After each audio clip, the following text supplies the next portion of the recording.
and welcome to THFC Till I Die, your home at Tottenham, past the present. And tonight we're going all the way back to 81 for the FA Cup semi-final against Wolverhampton Wanderers.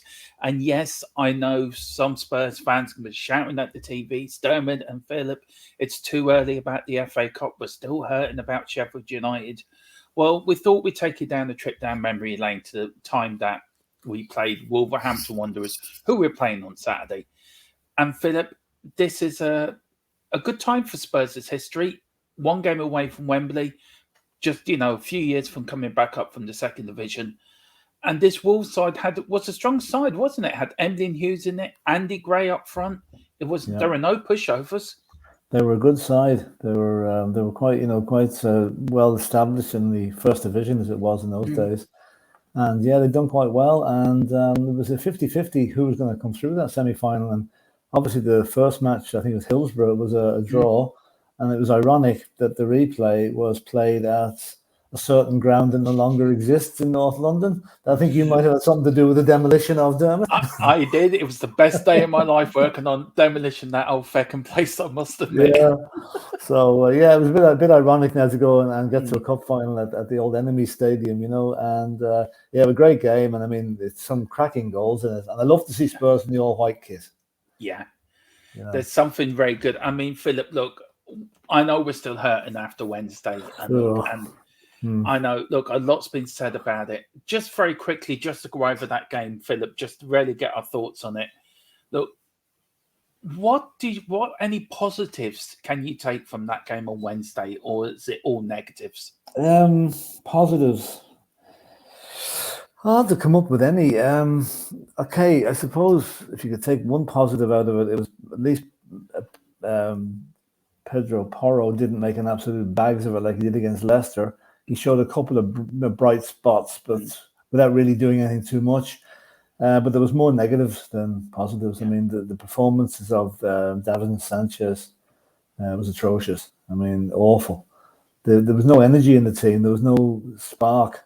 It was as if they just had to turn up to win the match, and you can't do that in the FA Cup. I mean, the FA Cup is full of the graveyard. The FA Cup graveyard is full of Premiership teams that took things for granted, and it happened the same night when Southampton got beaten by League Two Grimsby.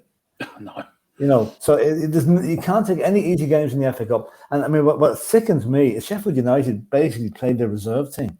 Yeah. There's so many injuries and illness in the club. They had 8 changes from the normal team. We had 6 from ours, and they outplayed us. And it was sad. And I'm just hoping there's no hangover for some, for the Wolves game, because we cannot afford to lose another game tomorrow. We cannot afford to lose this game. If we do lose tomorrow, Philip, do you think then the heat really will be on Conte and the coaching staff and the players?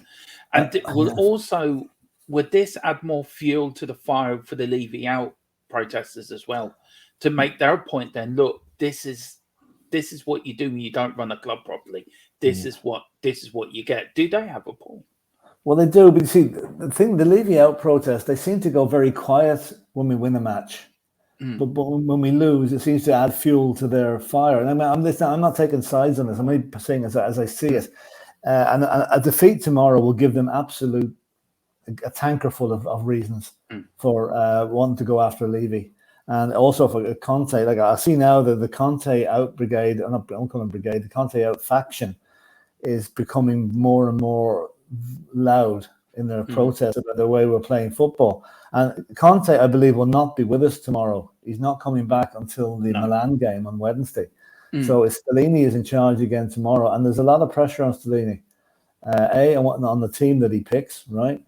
We've got a big problem up front. Neither Richarlison or Son can hit a barn door at the moment. No. I mean, Richarlison summed it all up in the second half of that game yesterday, when the one shot that he had on target finished up about 4 feet from the corner flag. I mean, that was just, when I saw that, I says, and I think if you remember them on the watch along we were doing, I said at once, there's a goal coming here in a couple of minutes, and it's not going to be us to score it. And within 2 minutes, Sheffield United had scored. Remember that? Yeah, so I do. You could sense there was something bad going to happen. I must have a sixth sense when it comes to Tottenham sometimes. But I think that defensively we were very poor. Fraser Foster didn't cover himself in glory. He should have saved that shot. He really should have. And then we've got Bambi on ice, and it's not even freezing. You know, Sanchez falling over when there's no one within 10 yards of him. He got tackled by a ghost. That's what he did. That's what he did. That must be it, you know. And okay, the much maligned Eric Dier didn't have a bad game. He wasn't too bad. I'll give him that. Lucas Moura, I think, was put into the shop window for transfer. He should not have played. It should have been Dan the Man should have been playing. You know, what does Dan the Man think when Lucas Moura gets ahead of him into the team? And Lucas Moura is now leaving the club in the summer. So it was a shop window exercise for Lucas Moura, which backfired badly. Okay, I know he had our only chance when he hit the bar with a deflected shot, but he shouldn't have been playing. And Son should have been taken off long before that. He was. So that's it. The game is over. It's finished with. Thanks be to God. And I hope it's the last bad day we have in the season. Yeah, you know, I hope so. Go on a run, but I'm not convinced. I'm not happy that's going to happen. You know. No, I'm not. Look, for me, it was a bad night at the office. We didn't show Sheffield United any respect. We just expected to roll up there, win the game, and then go on. We didn't show them any respect. And as you say, I think we showed them too much respect. We didn't go at them. We didn't go at them, you know. Well, we let them come at us. Look, it was a bad night at the office, but look, we'll leave it there. Philip, before we get on with the game we're going to show, I want to just quickly go through. This is the predicted lineup for tomorrow for the Wolves game. Foster in goal, Romero, Dier, Longley, Emerson, Skippy and Højbjerg in the midfield, Davis, wing back as well, Kulu, Kane and Son. Look, for me, Dier and Davis need to go in the summer. By hell or high water. But we're stuck with them for now, so we have to make the best of them. We're stuck with them for now. So stuck with them. Do you think, looking back at that lineup on Wednesday, Philip, and you look at this lineup, do you think Dier struggles when he's got Sanchez and Davis as a back three, to when he's got Romero and Longley? Do you know? To me, did they get him out of more trouble than we realise? I think Sanchez or Dier will struggle with any. Sanchez makes any fellow centre back struggle because he's not a good footballer. He really isn't. And okay, let's talk Eric Dier getting a new contract. And I'm going to be controversial here. Yeah. If you had the choice of keeping one of those two, I'd keep Eric Dier all day long instead of ahead of Sanchez. He does not make as many mistakes. He makes mistakes, they all do. But Sanchez is a mistake waiting to happen every game, and it happens every game. But at least Dier has shown some decent form recently. And I'll go back to the Manchester City game where he was absolutely brilliant. He completely nullified that extra man City had in midfield by moving forward. So, Eric Dier, I'm not a fan of his, but I can see where the new contract talk is coming from because the club like him and he's a loyal servant. Sanchez, for other man, he's Colombian. He's never really adapted to the Premiership, and I think he should be gone. Ben Davis will be here next season because he has got a new contract. He signed a new contract at the start of the season. So he's going to be here as well. But Ben Davis is a good squad player. He's our James Milner. That's the way I look at him. He'll not play every game, but he'll come in when needed. And that's fair. Let's be fair now. He hasn't really caused any monumental cock-ups that I can remember anyway. So that's the way it is. But the team you picked there, up front is the only thing where I'd be a bit concerned. Kulusevski has gone off the boil, whatever's happened to him. Son is gone so far off the boil, he's now in the fridge nearly. He's that cold. So I don't know whether Richarlison will play because Richarlison is, I think all he needs is a goal. He is trying so hard, but he's just trying too hard. It's like Son there a few weeks ago when Son couldn't get anything right. He was trying too hard. And eventually he got his goal, but hasn't really kicked him on. Richarlison, I think Richarlison will start tomorrow ahead of Son. So maybe. I don't know. This is just for people just out for them. These are people that are out tomorrow. Basuma's out with an ankle injury. Hugo, of course, still out with his knee injury. Bentancur with his Achilles. Ryan Sigurdsson is out with his hamstring. Now, I know I picked Emerson in that lineup. He is doubtful with a knee injury, so we have to watch that one. Porro will come in. Porro will come in if he can't play. Anyway, so. Just another quick bit of news while we're on, just before we show the match, Philip. Mr. Daniel Levy is in Bahrain this weekend for the Grand Prix. He's there to tie up the 15-year deal that Tottenham are to sign with Formula One for the electric go-kart under the South Stand. Now, I'm going to be really sort of a little bit out here with this question to you, Philip. Is he there for another reason? Is he there that somebody might want to buy Tottenham Hotspur? Do you know what I mean? Am I making 2 and 2 getting 5? No, I mean, or does 2 and 2 get 4? I would say Daniel Levy, first thing he should do when he gets to Bahrain is look up where the McLaren offices are. Yeah. And go and see our friend, whatever, I forget his name off the top of my tongue now. Jaffa.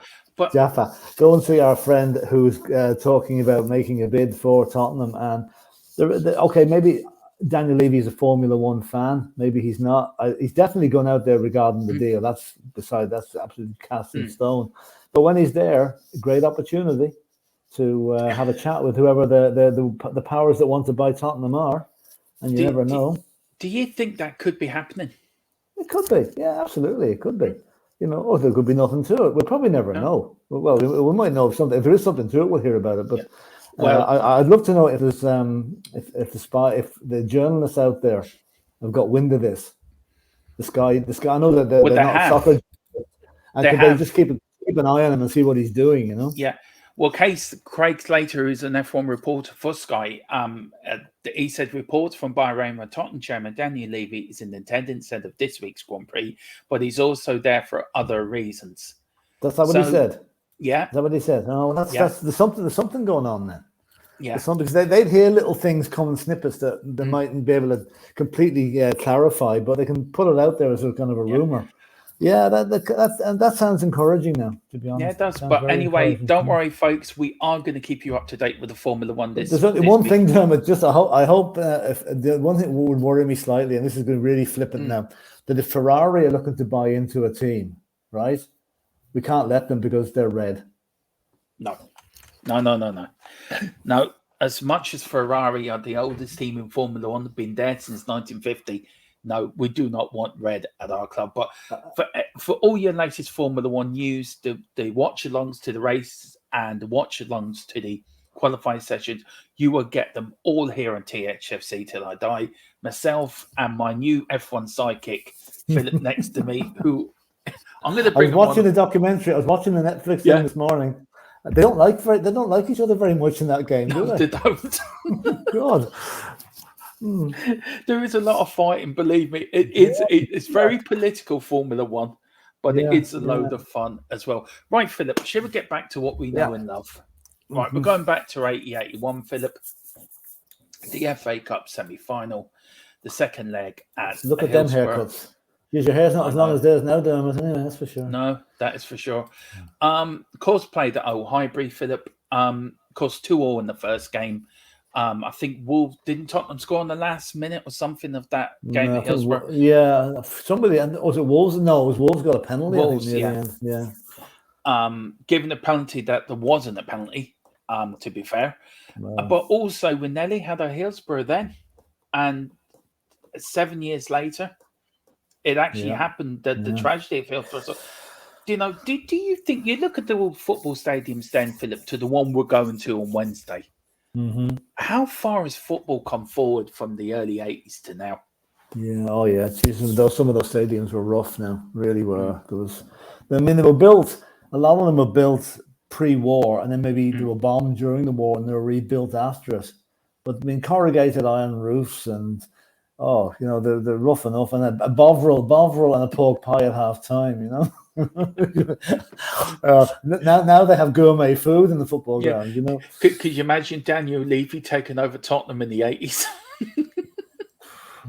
You nearly do. Well, no, yeah. But look, our ground was one. Our ground was pretty rough until the West Ham was built. Yeah, in '83, it was kind of old-fashioned. It was.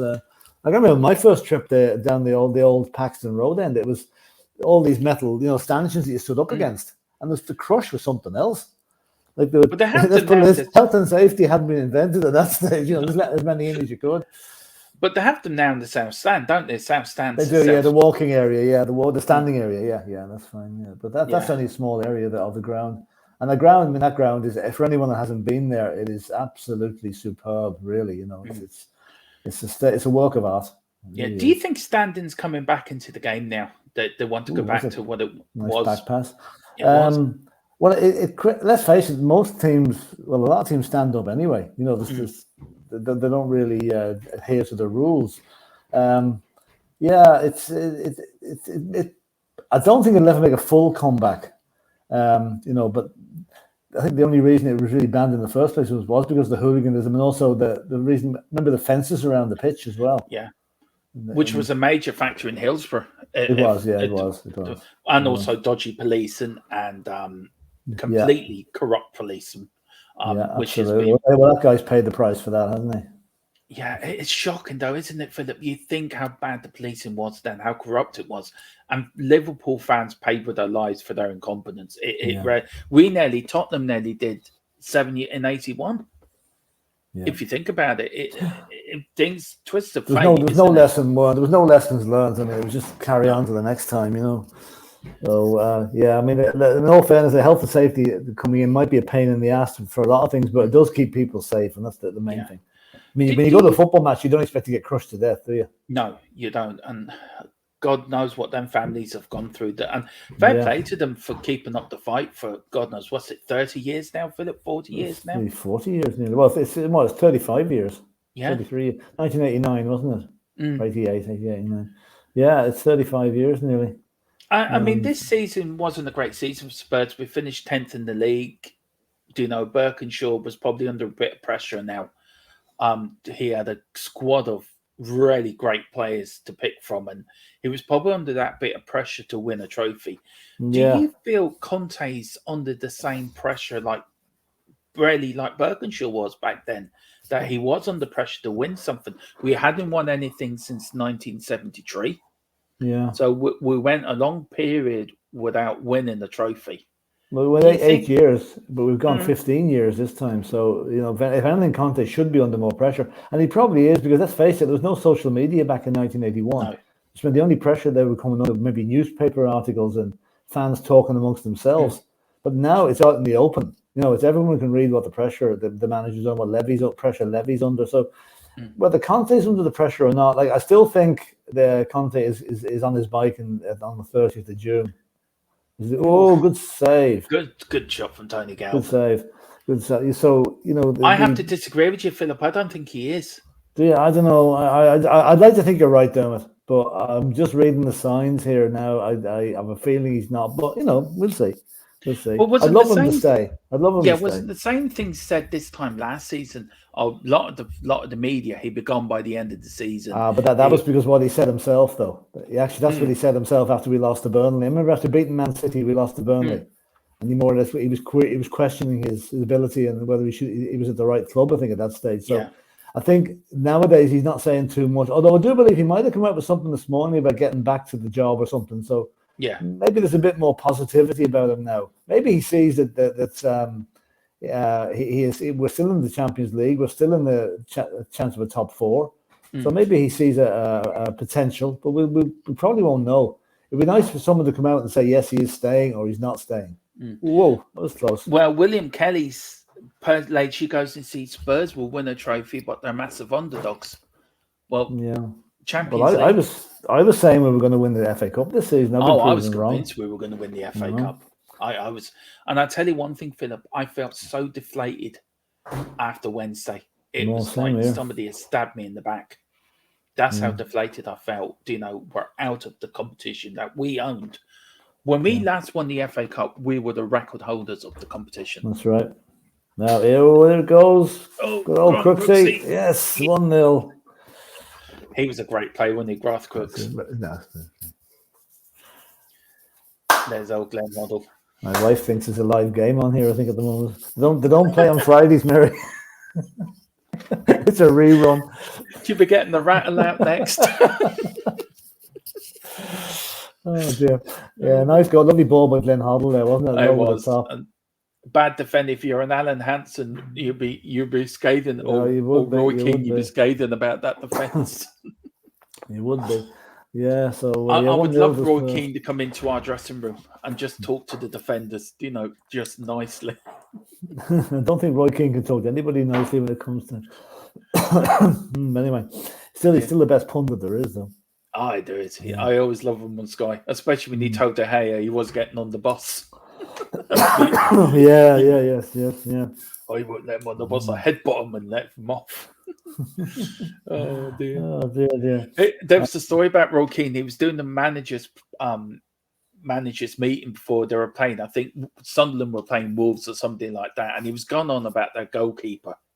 Right Yeah. now, for half an hour, he was going on about this goalkeeper, and this striker, I forget who it was, kept putting his hand up, and Roy Keane thought, oh, maybe he wants to go to the toilet. You know how Roy Keane thinks, Yeah. he wants to go to the toilet. And he said, "Boss," he says, "that goalkeeper left that club 3 weeks ago." Oh God! Talking about to see Jordan Pickford signing a new contract with Everton. Thank God he can stay there. Yeah. I think with Southampton now, but that could be our next port of call for a goalkeeper, hopefully. Yeah, Albazuna, yeah. Zuma, yeah. I love the old advertising around the stadiums, P&O ferries and... Yeah, you checking to see any of those companies still in business, you know? I don't like think radio P&O rentals are. and stuff. No, P&O are, I think, yeah. P&O are, definitely. I know Woolworths are not. They've gone out of business. There's just a Gyro Bank, they're probably gone. Gola, remember Gola? They used to make shoes, football or running shoes. Yeah. It rarely makes you think there were good times in the 80s. I know there were hard times, but there were good times too. Here we go. Here's Archie. Yeah, good ball to Crooks. Oh, that's good tackle, actually. That is a stone cold penalty now. Yeah. Yeah, indirect free kick. Yeah, that's the thing that's gone out of the game altogether, is indirect free kick. Why did he not give a penalty there? And he just gives a free kick. It was just, I think he says the first contact was just on the edge of the area.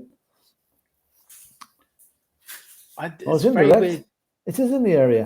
I mean, that's in the current rules, that's a penalty. I don't know where he's getting that from. The arm will go up now, I suppose, before he takes it, just to show you. Yeah, there it goes. Indirect free kick. I don't know. I don't really. Glenda going a lovely ball in. Oh, good chance there. That's from Graham Roberts, I think. Yeah. How we could do with some of them players now. Yeah. Well, we have our Christian Romero. He's the nearest thing we got to it, you know. I was watching Paul's video that he did on the Irish Hotspur this morning, Philip. Yeah. And he was talking about 81 and us finishing 10th, but we won something. Do you think players, especially players and owners now, see the Champions League as the holy grail, where years ago it was the FA Cup or a League Cup? Yeah. Do you know what I mean? It's all changed. Yeah, and do you know where it changed? You know, I can trace back the change to this, back to the early days of this decade, early 2000s. The Manchester United, as league champions, were playing a World Club Championship game, and I think they either pulled out of the FA Cup or put in a reserve team. I can't remember which, but that was the first time the FA Cup had ever been so disrespected by a club, and it's been that downhill ever since. Really, is that the year after the treble? Yeah, I think so. It was early 2000s anyway. Yeah, Man United, 99-2000, Man United actually didn't defend their title. It's the only year that a team had not defended their... Yeah, that was kind of a kick in the teeth for the FA Cup, you know. And since then, a lot of teams have been, like ourselves included, have been playing bloody weakened teams. Whereas in the FA Cup before that, like, can you imagine Spurs putting out a weakened team in a cup final, in a cup semi-final? No. Not a hope. You know, and that's why we probably should have gone stronger the other night. But didn't. No, I mean, has the FA Cup lost its magic, Philip? I think it has. Actually, it has. Yeah, it has. Like, I mean, the FA Cup final to me used to be the big Saturday of the season. You know, off the line, good, clear, great defending there. Chrissy Hughton. Well, but now, you know, I don't think I can remember when I last watched an FA Cup final. I just don't bother watching them anymore. Same here. I'm with you, Philip. I think the last one I watched was... Do you know what? I can't remember. Yeah. I think I might have watched a bit of the one when Watford got... Was it Watford or... was it Watford? Yeah, it was Watford. Watford got to the final a few years ago. They got hammered. They're saying City hammered them 6-0 or something. So that's the last one I watched. So no, it's although it would certainly get its magic back if we got to the final, but that was bad goalkeeping. They should have caught that. So Leicester was the last one I watched it when they won the FA Cup. Was the last cup final I watched now. Yeah. But I didn't watch any before. It was just that I wanted to see if Leicester could win it. Who do you think will win the cup this year? Who's your money on? Manchester City. Probably Manchester City. I'm going for Man United. It's all been set up for a Man United City final anyway. unless the semi-final draw goes the wrong way for them. Not Archie. Go on, Ricky. Lucky. They took over Highbury that night, Philip, didn't they? Dispersed fans. Yeah. I hope they left it in a suitable state as well. I'm definitely going to get one of them retro shirts when I'm over there in the Spurs shop. Definitely am. There's loads of them. There's loads of them. I don't know, Philip.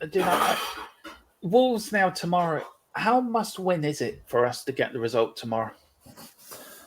We've got to follow a defeat with a victory. We have to do it. It's just there's no alternative.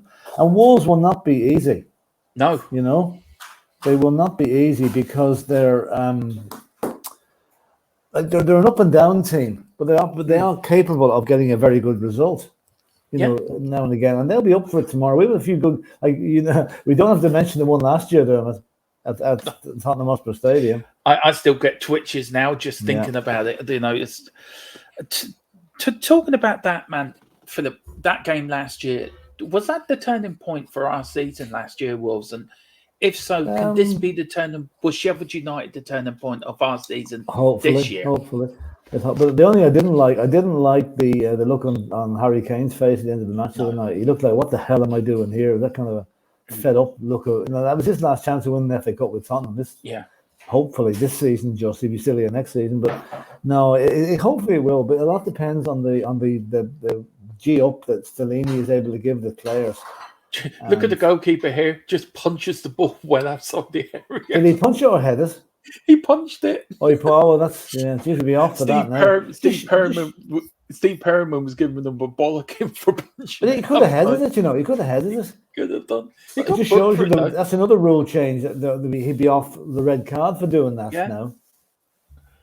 Oh Lord, it's so funny.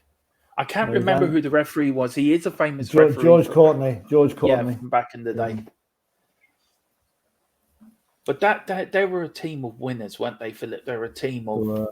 They were hard men too.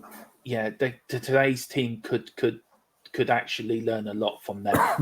Yeah, that's what we're missing. I know we have Romero at the back and potentially Højbjerg in the middle, but I can't think of any other hard men that we've got fit at the moment. Bentancur might come into that category, but we haven't really got anybody that's real. What would you say? Got that gimp about him that can put himself about and make his shout and give out the players and cajole them along. Oh, what happened there? Oh my God, what a scramble! Jeez, we were lucky there.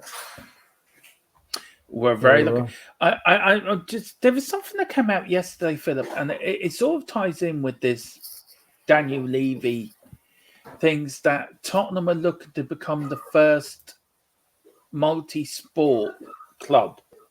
Yeah. Now, well, we've done that already. We are. Yeah, but are Tottenham sort of going down the route that where most clubs will be going down that route eventually? Probably. Themselves? Probably. Because but let's face it, a lot of the clubs don't have the facilities to do what we can do. And that's where we've been a good bit of foresight there by getting the two pitches, the NFL pitch and the soccer pitch, and now we're going to have the go-karting outside. So we've got the wherewithal to do it. None other clubs have it. If you look at Old Trafford, it's fallen apart. Yeah, the West Ham ground, it's good for nothing, only athletics. Mm-hmm. With the back of the stand, you're in a different time zone from the pitch. I mean, grounds like that, they can't do much. We can do plenty with ours. Yeah. And whether that's under Daniel Levy and Enoch or somebody else in the future, but I certainly don't mind. They can bring in as many sports as they like, as long as the money that these sports make is plowed back into the club and into the team, not giving away as dividends to the investors. That's the fear I have on that, But bring on as many sports as possible because it gets our name out there. It gets more fans. It gets more shirts sold, it gets more memberships, and gets more money into the club. But again, that money has to be correctly spent. Yeah, and where it should be spent is on the team, but it's not. Absolutely, absolutely. That's the problem. But it is up to a point. It is some of it's been spent on the team, obviously.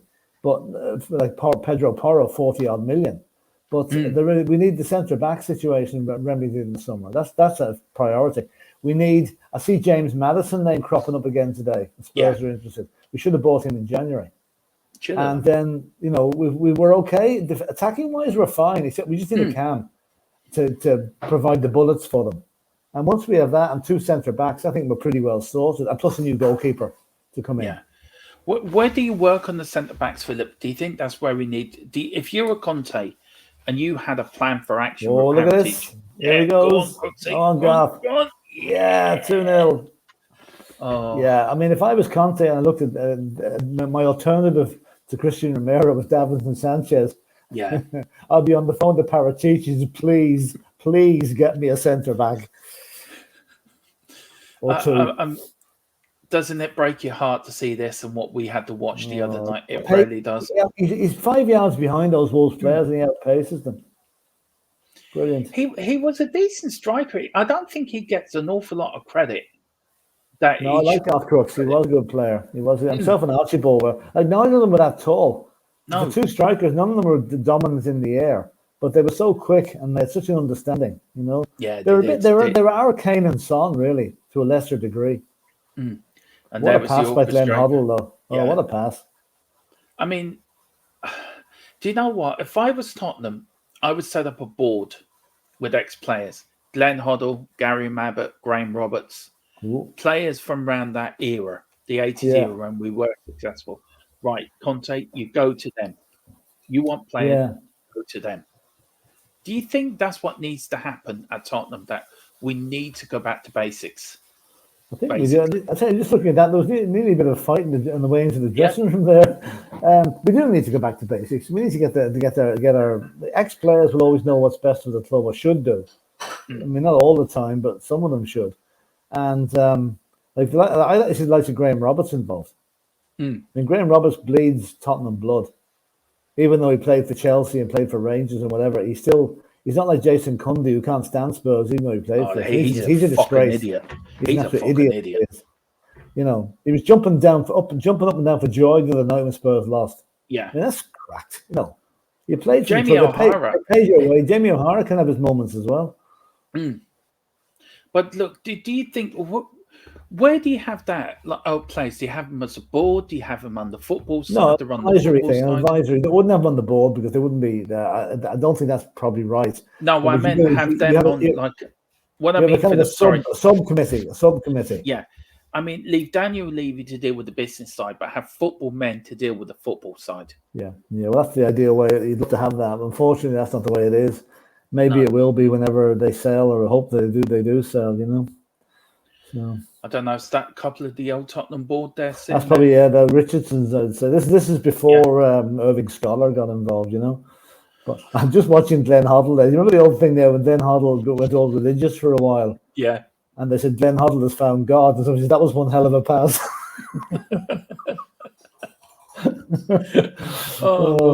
He did go. Do you think?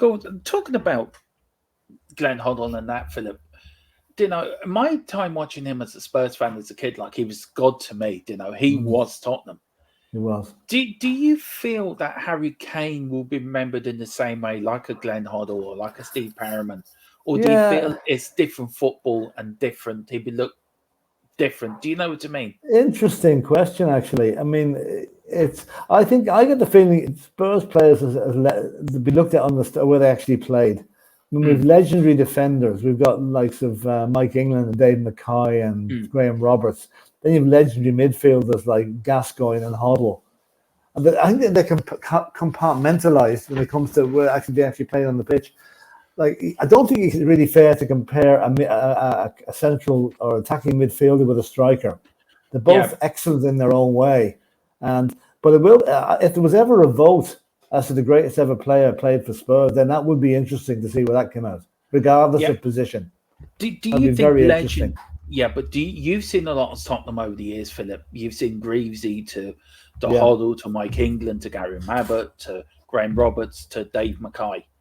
Do you feel legend is bounding around too easily to these players of playing for Tottenham today?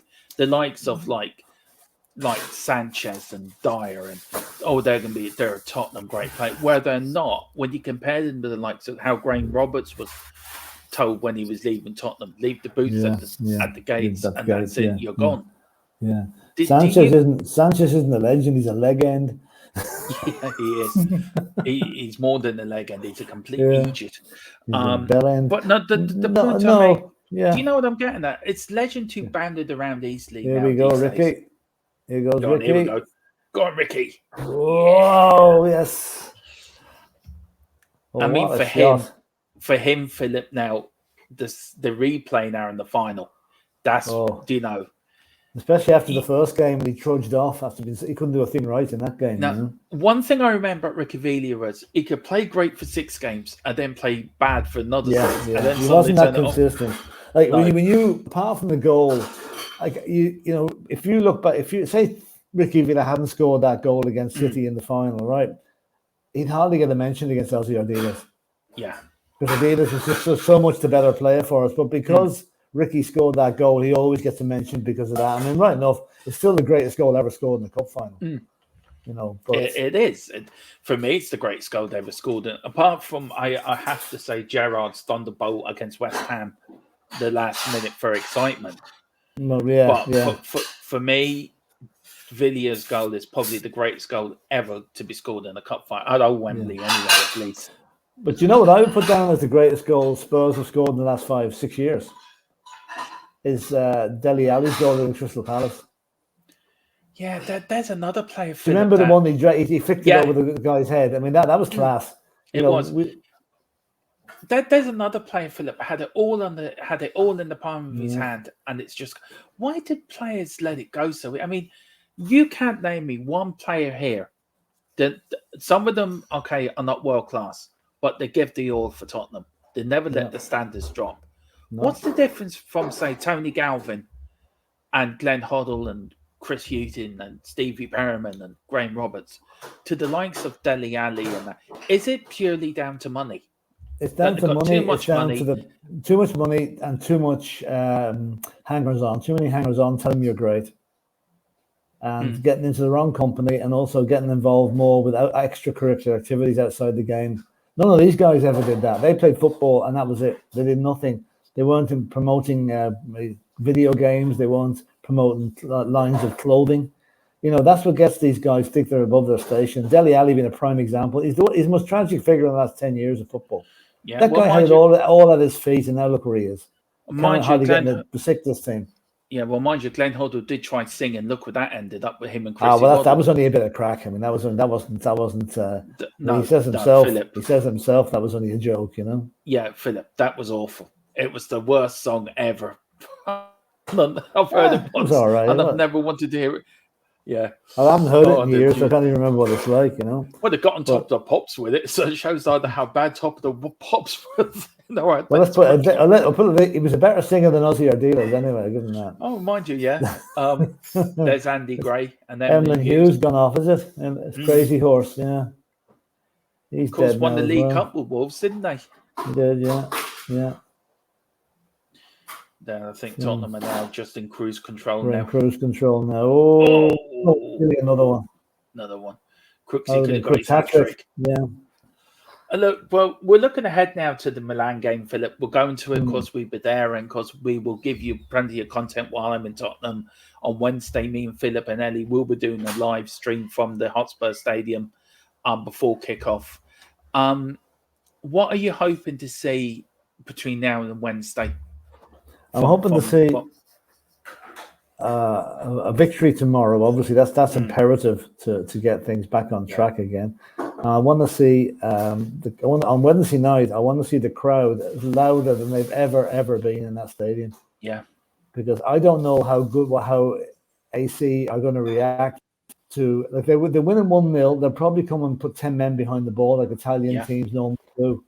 You know, defensive. They're going to be very hard to break down. And that's what worries me slightly. A lack of creativity in the team. Yeah. So the crowd need to really be the extra man to get the fans, get the team on the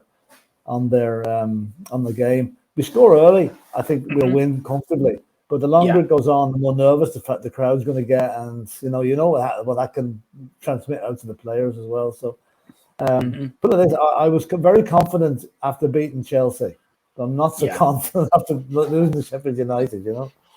There's Graham Roberts. Look. I want to punch him. Let me punch him, please. Just let me punch him.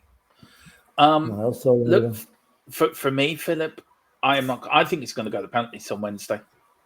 I just got that feeling it's going to go all the way to penalties. Oh, that'd be nerve-wracking. It will. Well, as long as they're taking down the south stand, that we can get behind. I know they have a toss-up to see where the penalties are taken. I think it will be the south stand. But if they win the toss, you can be sure it'll be the other end. They won't put it down our end. No, but I just can see it going to penalties for myself. I rarely can.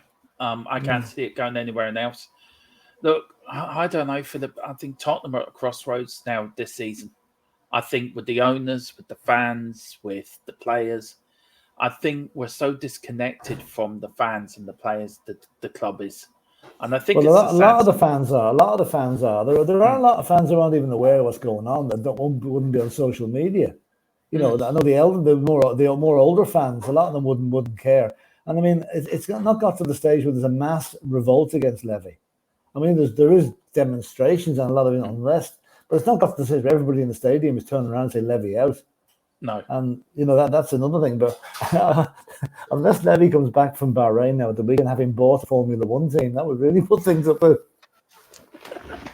Oh dear! Breaking news.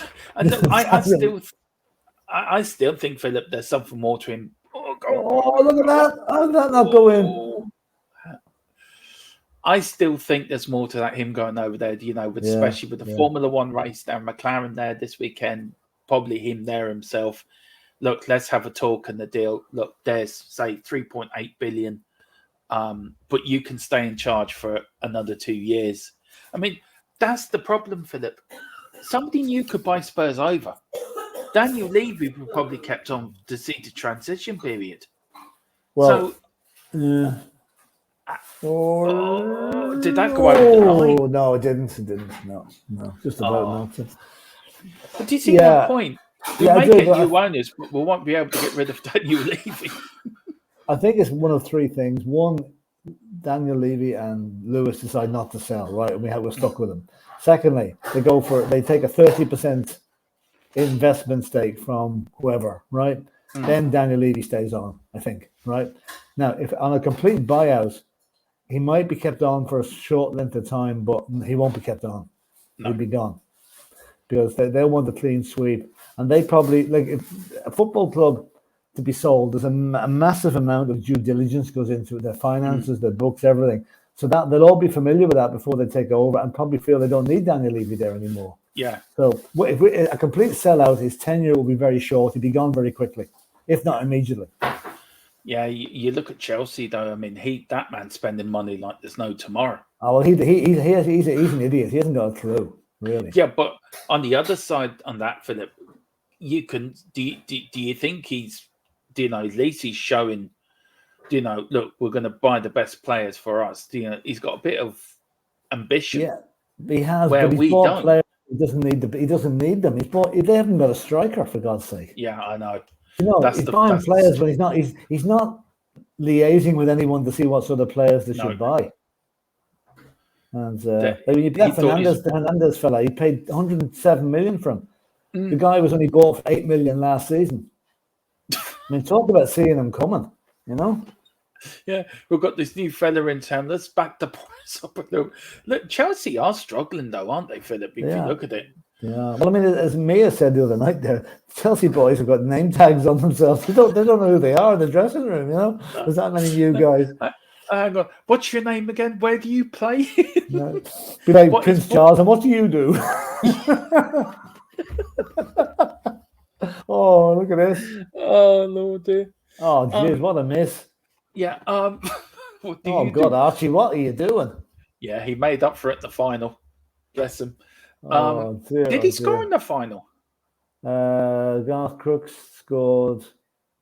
No, he didn't. No. He set up Crooks's goal. He set up Crooks, yeah. The two of them, either of them could have hit it now. And That was a great vision by Crooks to see him coming. Look at that. Open goal. Oh, Jesus. Don't look at That's them a bad thinking, miss. That's a bad miss. It's all look at them thinking, right, you're not playing in the cup final. God. Oh, there's the North Bank. Or was that the clock end? No, that was the Wolves end, I think, because they were all very quiet when the third goal went in. So was that Eddie Bailey in the background? The fellow with the glasses on? No, it's not. He was a kit man. He was Johnny Wallace was his name. All right. He was the kit man. Eddie Bailey would have been Bill Nix. Still alive. Bill Nix assistant. Yeah. No, he was a kit man. He looked after the boots and stuff. He's in all the photos though. Yeah, of course he is. Yeah.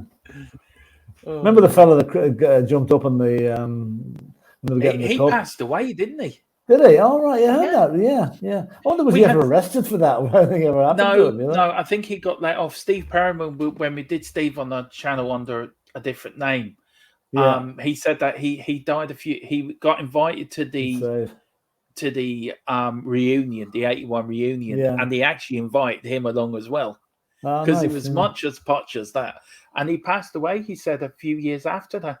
Oh, okay. Nice. That's sad. He forever be on every YouTube channel clip, every video clip. Going, sorry, mate, when you get caught, you know. Well, you hadn't won a trophy since 73, so we did get a bit excited. There we go. That's it. Game over. This is the thought we'll never say, Philip. Tottenham are in an FA Cup final. I'm going to take this off now. There you go. We've got Wolves tomorrow at Wolverhampton Wanderers. Philip, many games down the lane. Wolverhampton there in the UEFA Cup final. Yeah. Just want to get your score predictions for tomorrow's game. I'm going to be very positive here and say we're going to win 2-1. Tight game, win 2-1. And I want to see Richarlison get off the mark in the Premiership, you know. I'm going for a 1-1 draw. I don't think we're going to get a win tomorrow. I think it's going to be too much of a hangover from Wednesday. I think it won't kick in until Conte's back. Well, Conte could be in and around somewhere tomorrow, but I think it'll be a 1-1 draw. Tomorrow, so maybe better. But no, we need a win. No, we really do need a win. But all we don't want is not another Leicester, please. We don't want another Leicester. Not Leicester. Well, listen, thank you very much for joining us. I hope you've enjoyed this preview of the Wolves game when we took a trip down memory lane. We're back tomorrow at 2:45 with the qualifying for the Bahrain Grand Prix and also around the grounds as well as we go through. Me and Philip, we're on to 5.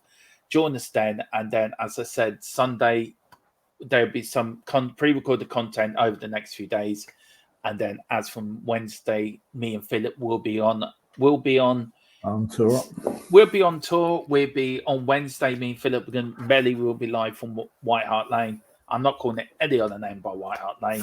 Before and after the match, me and Philip will be doing some stuff on Tuesday as well, but just some pre-record, and I will be doing different bits and pieces myself from outside the stadium. So whatever you do, have a lovely evening. Take care. Come on, you Spurs. In Conte we trust.